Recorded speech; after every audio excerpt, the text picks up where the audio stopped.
Hi, you're welcome to Mexico City. Thank you, thank Really, you. it's really an honor to have you here in Mexico. I appreciate that. It's great to be here, and I know I've got some excited bowlers to work with, and that's what makes my job really easy because you have people that want to get better, and it's an honor. It's an honor to be here. Perfect. Thank you very much. I think that is your first time in Mexico City. Yes, and it's huge. I knew how large it was, but as long as the time it took to the airport to here is amazing. It's a gigantic city Yeah, it's pretty with a large. good bowling reputation. Really? Do you think so? Well, I always do research with the groups I'm doing. You have a history here. Not, I don't know if everybody knows, but the first women's World Cup was a Mexican winner. The first ever AMF World Cup for women was a Mexican woman. We know that. Yeah, but it's exciting. Yeah, I know. And I of know. course, you've had some great success, World Championship in the trios with the silver. Azaret last year in the World Singles Championship in Cyprus against Diana Zavilova with a bronze medal. That's exciting. Good. It's nice to come with a place with a bowling history. Perfect. It's exciting to know that you are aware of the Mexican bowling. Well, I think that's one of the things when you're working with, say, smaller federations is it's hard to build. You have to build some history. You have to build a culture of excellence, and it's nice to go to a country that has a foundation and is proud of their bowling, because then it makes it a lot easier because people want. Like the first group I'll be working with is the EDOMEX group, the kids, and they're going to be super excited because they have role models, and with role models comes hope and aspiration, and then it's easier as a coach. Yeah, that the childs are very important in any sport. I mean, but in bowling, special prepare children, guys, young guys are very important. Yeah, you really need to start kids before 11 to really get the benefit. If they start later, the way the brain works is not as efficient developing players, but it starts with the youth to develop the future, for Good. sure. I know. Thank you. Um, as a coach, which are, in your opinion, your best, let's say, two accolades to think that you remember most? As a coach, helping, Yes. I think the two areas that I'm most proud of is helping develop, designing the Weber International University Training Program, and also I think also with the Malaysian youth development at the time I was there, with the size and scope, 1,750 kids, almost 100 coaches, and helping that program move forward as well. I think to me those are the two because they have a much wider scale than working with an individual player or a team. It's longer term, it's bigger. So I think those two for me, being most proud of. I have a lot of other examples, but This. for programs, I think it's an area where it's not as strong in the bowling world. Having programs and designing programs that you have full real training development. I'm really aware of your work there in Malaysia because to me Malaysia wasn't in the bowling map till a few years in the back. So when I saw you in Malaysia and the work you did there, I was very impressed. Well, thank you. Malaysia is a very interesting example where in 1978 they actually won an FIQ medal, and it kind of started the ball rolling. You remember? Yeah. And then Sid Allen was there for 10 years, and you had Shalin, of course, Hmm. who's most bowling enthusiasts know, and the program continues to grow, and hopefully they'll continue to be successful in the bowling world. I'm pretty sure. Um, let's move a little more in the present. I'm subscriber for the BTM Bowling magazine, and Yes. you write there almost every month. Yes. I was just finishing an edit last night. Actually, this morning at the airport in Budapest, the last You were ser- coaching. no no joke. It was this morning at about 7:30 at the airport, I was finalizing one of the articles for the future. Good, perfect. There I saw a couple of articles that I really liked a lot. The one is the Quiet Eye. Yes, a very, very powerful, and the groups that I Yeah.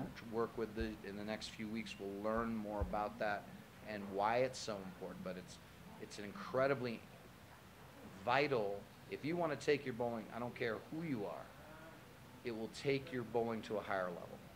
Good, perfect. That would be very fun to have you here teaching that specific one. I'm very excited to teach that. Perfect. Oh, the other one I really like is of course the drop your damn shoulder. Drop your damn shoulder, yes. It's a catchy name. I mean, it's nice. Well, I, it's not like this came out of nowhere. It's been an evolution for me to create more space with the. One thing that people misunderstand though is that with the neck, it's really from the neck and the upper spine, not the lower spine. So we're really using our head to create the space, and if you lean your head, you drop your shoulder, and you're using your upper spine and your neck. There's a lot of misunderstanding, and I've been criticized by some other coaches, pretty well-known coaches, and to me they're misunderstanding that it's going to create injuries.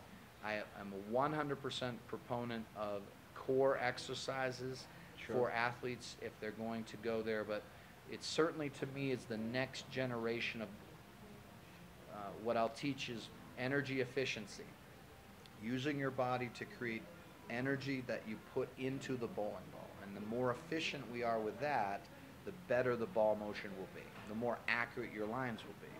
So when you put the two together, a good energy efficient physical game with the quiet eye targeting concepts, it's a very powerful system. Good. I know. And why do you think that this drop your damn shoulder is been doing for elite players for many years? Many years, yes. But you came and put some kind of form around it with the DYDS program concept. Why do you think that takes so long to I hit? think there's been people who have been talking about it. They've been mentioning it, that the shoulder isn't up, the shoulder is down. I think especially the DYDS Facebook group has had more discussions on, one is injury prevention, core conditioning, and taking it more as a sport. So if you think about really taking it into a sports science perspective, rather than just dropping your shoulder or trying to really articulate, what does that mean? What does it mean how do you do it most efficiently? When and where does it happen? When does the forward torso take over? Where does the torso rotation take over to maintain that space? I think the name is catchy. I think that's one of the big aspects of it, is that drop your damn shoulder leads to people like, oh, that's pretty catchy, I want to think about it. So it's the combination. It's a little bit of, I guess it's almost like a marketing thing. Drop your damn shoulder. Because people resonate with it. They're like, oh, that's pretty, I like that. It sounds good. And some of the translations, including the one in Spanish. Exactly. It's also a kind of catchy name here in Mexico. Yes. Well, I think it elicits some energy. And it shakes people up, because we still hear people talking about that. Don't drop your shoulder, don't create space, keep your shoulder up. And we still have people telling others to do it. Yeah. And they're actually doing a disservice to people. And that's where I would have more concern for injuries, because I know a lot of people that injured themselves in the past because they were going against what the body wants to do naturally, and the cause and effect sequences that happen as a result of that. Perfect. Moving into another area, in your bowling clinics around the world, what is the most common mistake you see technically in people? I think there are several that fit around. They're not necessarily all present in every person. Okay. But certainly late timing is very prevalent in almost every clinic I go to. It has to do with when the ball gets started and how it gets started. So people are still teaching a push away that increases tension with the body because it goes up and away from the body. Mhm. So we still see a lot of that, which, and I'll explain this with people who attend the clinics, it affects everything after. It affects your trunk angle, it affects your foot speed, the foot length. It has so many negative things that can happen as a result of you doing this motion. Mhm. So I see that a lot. I see a lack of space laterally in the setup as well as in the beginning when I call it the swing start, when you get the ball started, Mhm. is something that is very common. Very poor fits around the world is what Okay. I see a lot of. And so that has an effect on so many other aspects of moving. Even when you teach people the right concepts and they're trying to change, it makes it rather difficult if you can't move the ball without really excessive. You will have some hand tension with a good fit, but it's excessive tension that we're trying to alleviate so that a bowler can swing the ball freely. Okay. But those are really the big aspects. Another thing just to mention is a lack of really, one is awareness of how the lane is changing and Mhm. having a plan around lane play and their bowling balls as a tool in the sequence of how they'll play lanes. So it's kind of on that side of the equation, it's more what I would call random bowling rather than having a plan. Okay, thank you. Here in Mexico, for a long, long time, we have the idea of hitting the ball with the fingers. That some people, some coaches says that the power of the ball comes from the fingers at the release moment. What do you think about Absolutely not. Let me go on the record. No. it? Perfect, Uh, perfect. No, that lifting. I actually, one of the articles that I'm just writing, I just have written, was looking at the cosine angle, analyzing a player and looking at the lowest point on the bottom of the swing and where the ball moves is a cosine angle for horizontal velocity. So any movement up, you lose energy transfer to the bowling ball. So what people are saying, lifting, there's a kind of a debate about where that started, because you had people in the past saying lift and turn and lift, these other concepts. A good release motion collapses and the arm is fully extended almost a meter in front of the foot. So there is no lifting motion, and to the contrary, hitting the ball by the very nature of the terms suggests to a player that you want to have tension. Yeah. In fact, the people that have the highest rev rates have the most relaxed hand of all. So I think it suggests that lifting is a good thing, because we still see, even in some of the instructional videos, do this, talk to the ear, go to the shoulder. Close your hand. No, you need to keep your hand low and extend. So your hand, when you create tension on the downswing with your hand, it creates a tension that if you just extend, it will naturally collapse. So that movement, people who try to generate it often fail. We want to, if we just teach extending, as long as their hand position is correct, it will create a massively powerful transfer as long as the other pieces are in place, which I'll really get into detail this week for the participants, is energy transfer from the body to the bowling ball. Mhm. That's where revolutions come from. Not from lifting, not from just because I said to do it concepts. Okay, okay. Collapse. Collapse. But naturally, not trying to do it. Okay, that would be very fun to see it in the clinics with the Well, with the you'll guys. see the end result from players who, of course, we'll see lifters. I see, you talk about things that we see common. Lifters is one. Or the Yeah. idea that lifting is good. Mhm, But as mhm. soon as you tell somebody, we're trying to maximize energy transfer to the bowling ball, when you lift, is that going in the direction of the pins? And they immediately say no. Mhm. So energy transfer resonates in people's mind much more powerfully than other concepts, because it's a system from start to finish.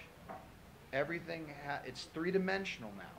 It's not one-dimensional. It's Mhm. three-dimensional, because you have body movement, you have swing movement, you have hand movement, and you have directions that will either add energy to the system or take it away. So Okay. I think people will be really enlightened with thinking differently, and that concept will, adios, amigo, go away, please. I'm pretty sure that they will be. Regarding the release, the layout of the ball, I mean, The fit, the the fit grip, of the ball, the grip. yes. Which one do you recommend? Long and tight, or No, small and relaxed? What is the tendency? standard that and this is where I see a lot of people are using the internet. They're not getting certified as pro shop operators. They're going Okay. online and they're getting old charts and old concepts. So the old way was to take your hand and the center of the hole would be these two joints. Okay. But that's not a fit that's currently represents. So what we want to have is, if you can test this at home, is you put your thumb in the ball, and what we want to see is the joint.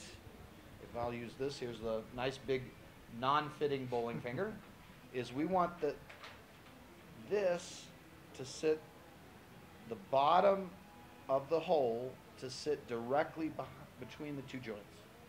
That is a current fit where it's amazing how much better a player can be when their fit is like that. It's almost like Bill Taylor says in his book.